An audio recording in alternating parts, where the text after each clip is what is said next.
Where is the best place to sell my product? Is it online at marketplaces like Amazon? Or should I be considering selling to dealers or retailers? There are pros and cons for each of these options. So let's take them one at a time to see what's best for your situation. Amazon has changed the game for the access to and the distribution of new and existing products. There is an opportunity like we've never seen before for the small entrepreneur just starting out to the established brand with a complete and recognizable product line. There has never been a faster and easier way of launching new products or brands with immediate distribution than Amazon. And Amazon has completely changed customer expectations. We now expect free shipping on every item ordered online and with 1 to 2 day delivery times or less. That change in business model has even put a change into our culture and pushed most of us to the convenience of ordering online. Saving time and offering convenience are important elements in product development that create opportunity for both products and business models. Remember the 3 key drivers for a change in consumer behavior: time, cost, and convenience.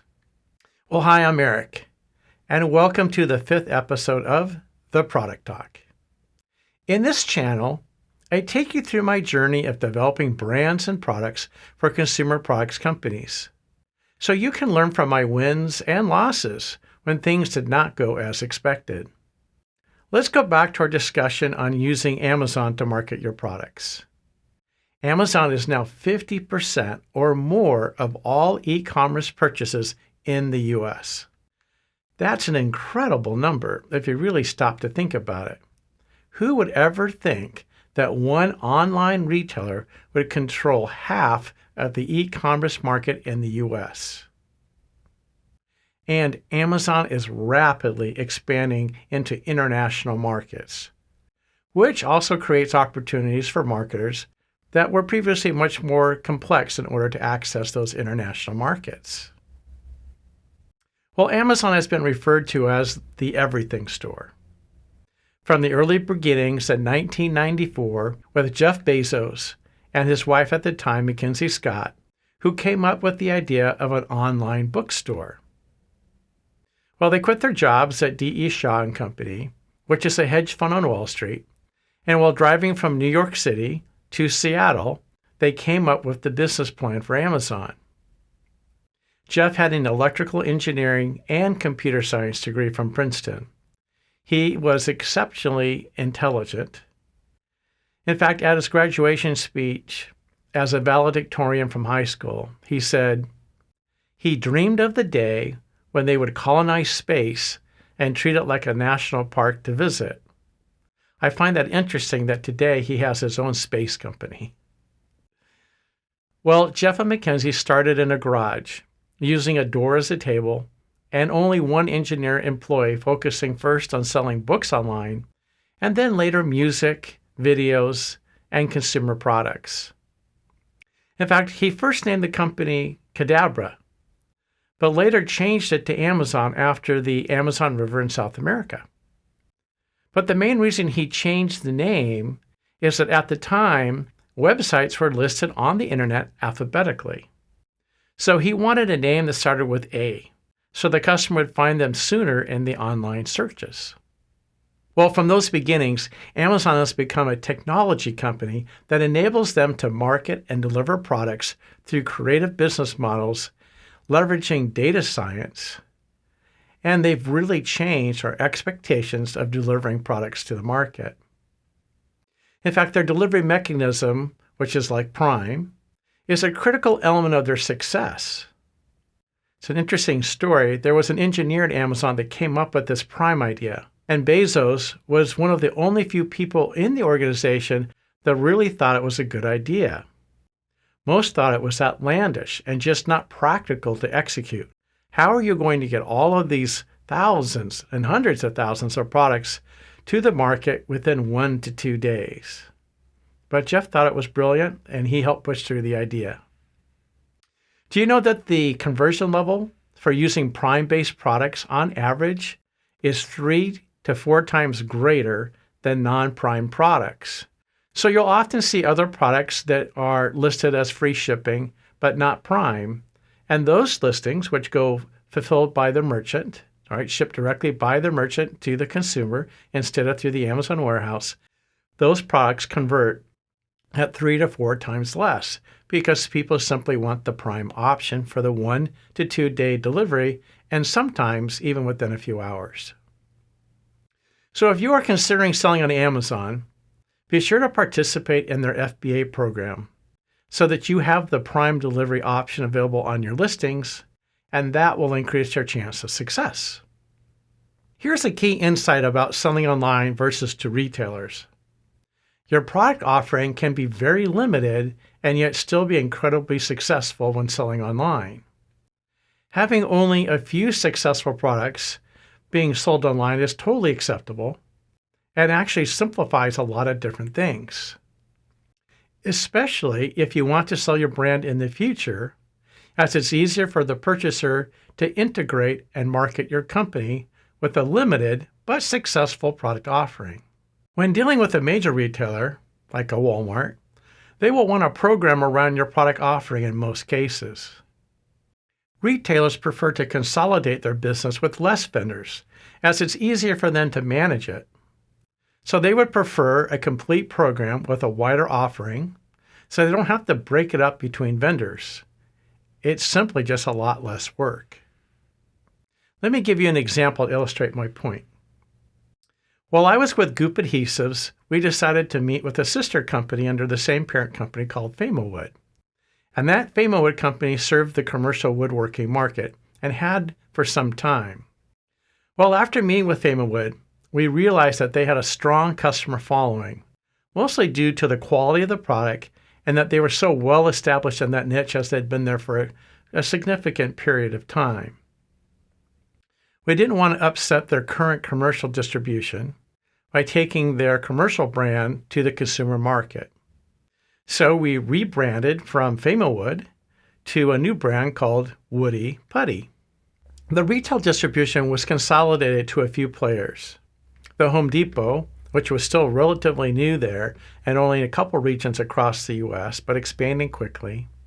Lowe's, which I recall they were out of more of the Southeast, I think out of North Carolina, and they were more of a hardware store chain at the time, but they quickly picked up on the box concept and were on the heels of Home Depot. Walmart was a new customer we had picked up, and then our primary customers were Ace Hardware and True Value. So that was something in our favor, was to have existing distribution that we already had existing relationships with, which should make it easier to place the product. And it could be part of the overall back-end program, where the vendor has to pay for co-op advertising allowances, volume rebates, market development funds, to make you more valuable to the retailer and help build the overall program. I guess one way to understand the manufacturer to retailer relationship is to think of your current banking relationship. It would be better for the bank to have all your accounts in one place. One more thought here on national retailers. If you decide to pursue Walmart stores, then Walmart cannot be more than 1/3 of your total business. They will want some financial information from you in order to verify this. I've been through it. You can instead sell on Walmart.com, and there aren't any restrictions there. Okay, back to our story. Another reason to get into the Wood Putty product line is that the end customer for this product, which we would refer to as the target audience, and today is more of a term what we call our avatar, was the same do-it-yourselfer homeowner, right? The DIY homeowner. What ended up happening in this case on Woody Putty was that we did get some placement because of our existing relationships, but it did not meet our expectations and was really not considered a success. And the Woody Putty brand is no longer around today. Why? Well, I think there's a couple of reasons. First, it was a new brand name with no awareness, and the competitors were already well-known consumer brands and entrenched in that space, with even larger product offerings and categories than our own products. We were simply a smaller fish compared to the competitors. So that brings up the topic of velocity. Velocity of a brand in the consumer space is an important principle, as established brands are easier to travel to new related categories due to established brand name recognition. The next reason that this Woody Putty program wasn't successful was though that the product was high quality, so it's important to hear that, it wasn't differentiated. So even with a good quality product without differentiation, there was just not a strong reason for the consumers to switch brands. Brands are an important part of the U.S. market in most categories. Here's what the current line of Wood Putty products looks like today. At some point, this commercial product was sold directly onto Amazon. It did have brand recognition on the commercial side, and though not a consumer product, it was able to cross over. Today we see major brands being added to Amazon all the time, whereas before they were a little bit more reluctant, at least in previous years. Well, this will wrap up episode 5. Let's do a summary of the marketing concepts covered here today. First of all, primary drivers for consumer behavior are important, and we'll start with the first 3, which is time, cost, and convenience. Number 2, differentiation is the key to success in both online and retailer marketplaces. Number 3, established brands can travel to new related categories much better than less known brands. Number 4, Me Too products are risky, even for established companies. You have to differentiate.